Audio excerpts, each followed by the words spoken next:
প্রত্যেকটা সামনে যাও সামনে যাও সামনে যাও।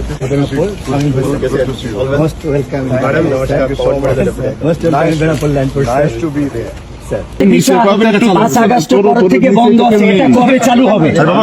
একটাই কথা বলতে পারি, জি, আমাদের যা পপুলেশন আছে 140 কোটি, আর আজকে আমি 20 কোটি অ্যাড করেছি, তাহলে 160।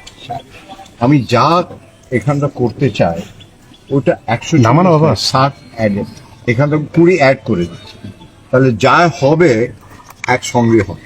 বুঝেছো? আলাদাভাবে আমি ভাবছি, আমার মনে ওইটা ঢুকছি। দেখুন তো, হেঁটে চলে এলাম, মনে হচ্ছে না যে আমি বাংলাদেশে। ওইটা দেখতে হলো, তাকে বললো হ্যাঁ আপনি বাংলাদেশের বলেন, এমনি মনেই হচ্ছে না। সবসময় আমি বলি একই আকাশ, একই বাতাস, একই যন্ত্র, তাহলে আমরা মিলে মিশে ভিসার সব বললে আমার সব মাথায় আছে। একটা খালি বলে যায়, সবাই খুশি হবে, ওই কাজটা। ডেমোক্রেসিতে অনেকবার ইস্যুস থাকে। আপনার একটা বাংলাদেশের স্ট্রং ডেমোক্রেসি, আমাদেরও স্ট্রং ডেমোক্রেসি, দুই ডেমোক্রেসি মিলে গেলে একটা ওয়ার্ল্ড পাওয়ার হয়ে যায়, একটা পুরো ইকোনমিক ওয়ার্ল্ড পাওয়ার হয়ে যায়। কিন্তু এই মেলামেশাটা দরকার, আর এর জন্য আমার যা দায়িত্ব আছে আমি নিশ্চয়ই পালন করব, কিন্তু আপনার সাপোর্ট থাকা দরকার। আমার উপরে নিচ্ছেন কেন?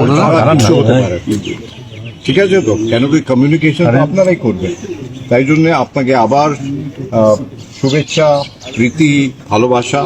আর মেলামেশা তো হবে, এটা তো প্রথম হলো, এটা তো আরম্ভ হলো, প্রথম পদক্ষেপ। আমরা ছোট্ট রাষ্ট্র, আপনারা আমাদের পাশে বৃহৎ শক্তি, আপনারা আমাদেরকে লালন পালন করুন। না, আমাদের দুজনে মিলে শক্তি, একটা শক্তি হলে হবে না, দুজনে মিলে যা শক্তি হবে ওইটাই আসল শক্তি। আর ওই শক্তিটা পুরো পৃথিবী যেন দেখে, ঠিক আছে তো? কেন কি ইন্ডিয়া আর বাংলাদেশ যা আমাদের ট্যালেন্ট আছে, নেক্সট জেনারেশন যে ছেলে মেয়েদের, যার টেকনোলজির যুগ আছে, আর টেকনোলজির যুগে আমরা ইন্ডিয়া বাংলাদেশ বেস্ট হচ্ছে, পুরো পৃথিবী চালাচ্ছে। ইনোভেশন যা হচ্ছে টেকনোলজি, বাংলাদেশ ইন্ডিয়াই করছে। তাহলে আমরা মিলেমিশে, একটা ক্রিকেট টিম যদি মিলেমিশে হয়ে যায়, কি কত ভালো হবে। খেলাধুলা, হেলথ, তারপরে টেকনোলজি, এডুকেশন, সব মিলে আমরা মিলে একটা টিম করে কাজ করব, ঠিক আছে? সবাইকে নমস্কার।